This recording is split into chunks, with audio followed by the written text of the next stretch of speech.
हिरव्यागार टेकड्यांचं वरदान लाभलेल्या पुण्याची कचरा ही सध्याची वाढती समस्या बनली आहे.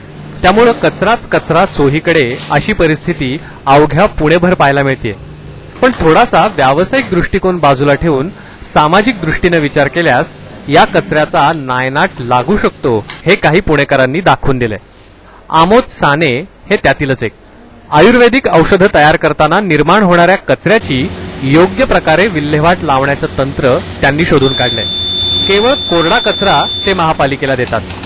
ओल्या कचऱ्याचा योग्य प्रकारे निचरा करून त्यापासून ते कंपोस्ट खत तयार करतात. या प्रक्रियेबाबत साने म्हणतात, घरात आणि कारखान्यामध्ये दोन प्रकारचे कचरे जमतात. एक ओला कचरा असतो आणि एक सुका कचरा असतो.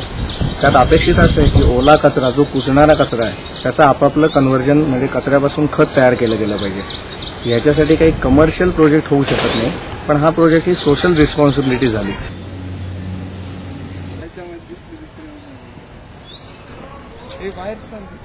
सिंहगड रस्त्याच्या विठ्ठलवाडी परिसरात जागा घेऊन त्यांनी तिथं गांडूळ खत प्रकल्प सुरू केलाय.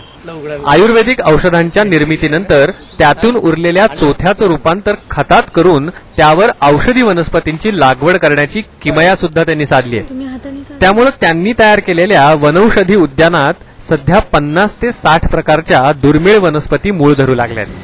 कापरासारख्या अतिशय दुर्मिळ वनस्पतींचा सुद्धा यात समावेश आहे. ही माहिती केवळ स्वतःपुरती मर्यादित न ठेवता घरातल्या ओल्या कचऱ्याचा वापर करून प्रत्येकानं गांडूळ खताची निर्मिती करावी यासाठी ते मार्गदर्शनही करतात. नवीन नवीन रिप्रोडक्शन होऊन नवीन गांडूळ तयार होतात. त्या गांडूळ खताचं आपण औषधी झाडांनाच परत गांडूळ खत घातलं असतं. त्यामुळे औषधी झाडांची वाढ जी असते ती फार जोमदार आणि कसदार वाढ होत असते.